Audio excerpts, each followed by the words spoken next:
Madame Taubira, bonjour. Pour Guyane74.com, est-ce que vous pourriez vous présenter en quelques secondes? Christiane Taubira, députée de Guyane, première circonscription, mais intervenant sur l'ensemble du territoire.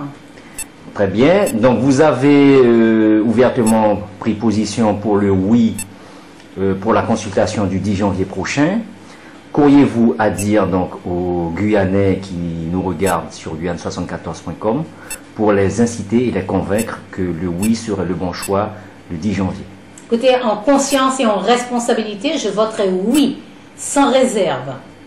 Oui à l'article 74, oui à une nouvelle chance pour la Guyane de négocier globalement avec l'État toute une série de dossiers de fonds importants sur lesquels il n'y a pas de réponse immédiate et pour lesquels nous sommes obligés en tant que parlementaires d'aller à l'arraché obtenir quelques dispositions qui nous soient spécifiques. Oui, en étant extrêmement exigeant à l'égard des responsables politiques. Oui, en disant très clairement quelle position nous prenons sur la question foncière, sur la question minière, sur l'éducation, sur les relations avec les pays voisins, sur le développement d'une économie qui produise, qui crée des richesses, crée des emplois et produise donc de l'activité sur ce territoire, sur la liberté, l'égalité, la justice sur l'ensemble du territoire, sur plus de cohésion interculturelle, donc une plus grande facilité de rencontres, d'échanges, d'actions communes sur l'ensemble du territoire. Donc oui, je dis, saisissons cette chance.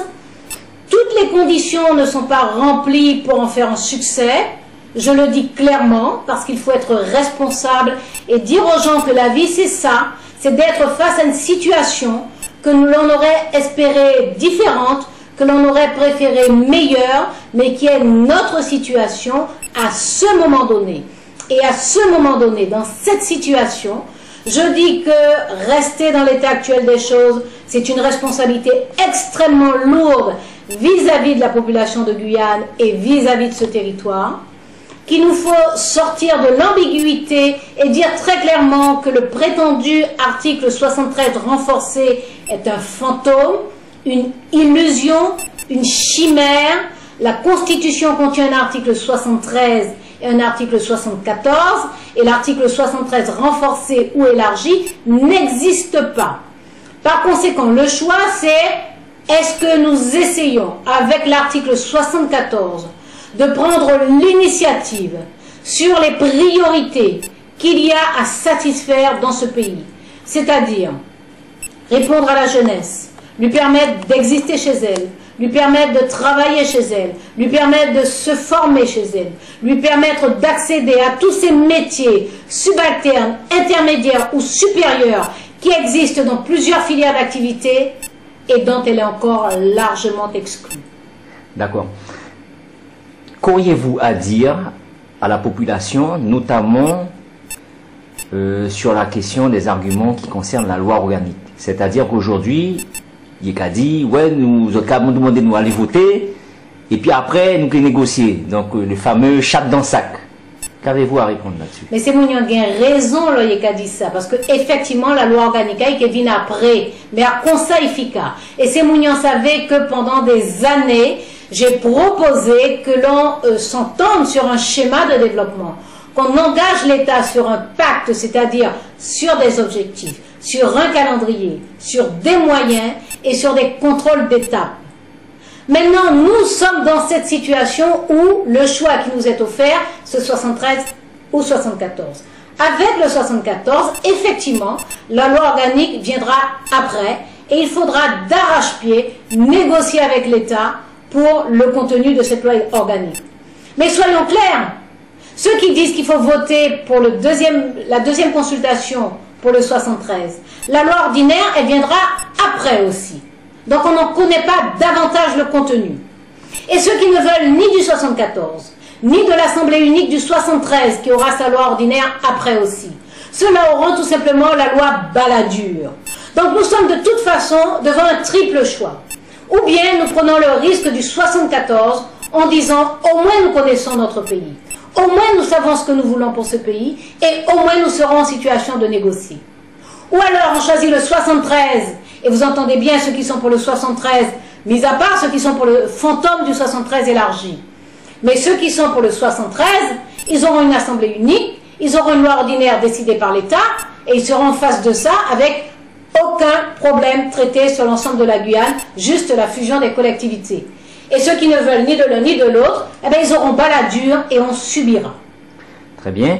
Alors, concernant la question des moyens financiers, du transfert, de la fiscalité, chose qui est aujourd'hui donc soulevée par les maires en général, qu'auriez-vous à répondre là-dessus pour que finalement les Guyanais, mais également les conseils municipaux, enfin les responsables politiques qui sont au plus près des administrés, fassent enfin le choix du oui le 10 janvier? Alors moi je comprends les interrogations des maires et d'ailleurs j'ai pris l'initiative en tant que parlementaire d'écrire à tous les maires de Guyane depuis le mois de septembre. À ce jour, j'ai rencontré, pour leur proposer une rencontre avec leurs conseils municipaux pour que nous ayons des séances de travail et des échanges pour répondre à leurs interrogations, pour partager nos convictions et pour éventuellement leur donner quelques éléments d'éclairage sur les questions constitutionnelles, juridiques, législatives. À ce jour, j'ai rencontré une douzaine de conseils municipaux et je vois bien l'inquiétude, l'interrogation, mais aussi l'élan chez ces conseils municipaux, leurs envies de sortir de cette situation de routine, de marasme, etc. Donc, les interrogations des maires sont légitimes. Maintenant, il n'y a pas d'inquiétude à avoir sur les dotations de droit commun, parce que le droit commun ne disparaîtra pas avec l'article 74. Il y a à s'interroger effectivement sur la politique fiscale. Mais la politique fiscale aujourd'hui, elle est inefficace, elle est largement injuste. Et il ne faut pas croire qu'en étant dans le 74, il y aura forcément une augmentation d'impôts. Je pense que les collectivités n'ont pas été assez claires sur ce sujet-là, mais il faut dire très clairement que l'on peut avoir une politique fiscale plus cohérente, plus rationnelle, plus juste, et donc qui pèsera moins sur ceux qui aujourd'hui pèsent des impôts. Parce que si la politique fiscale est bien réfléchie, elle sera répartie de façon plus intelligente, plus juste, et par conséquent, elle permettra des recettes sans pour autant peser davantage sur les citoyens. Tout cela doit se faire en transparence. Ce sont des éléments d'information que l'on doit donner dans la campagne pour le 74, mais aussi après dans la campagne pour les élections régionales.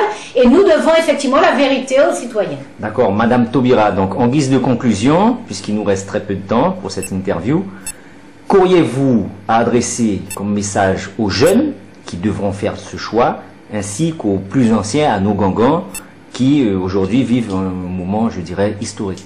Alors aux jeunes, leur dire que le 21e siècle est leur siècle et que nous devons ouvrir les chances pour qu'ils bâtissent eux-mêmes une société qui leur ressemble, ouverte sur le monde, moderne, attachée cependant à leur terre natale et capable de construire une société de justice, d'efficacité, de responsabilité. C'est grand mounian, moukadiye, en nous baillant main pour permettre ces jeunes pays fait pays coup pays divers semblayer. Et ça a que nous grande fierté.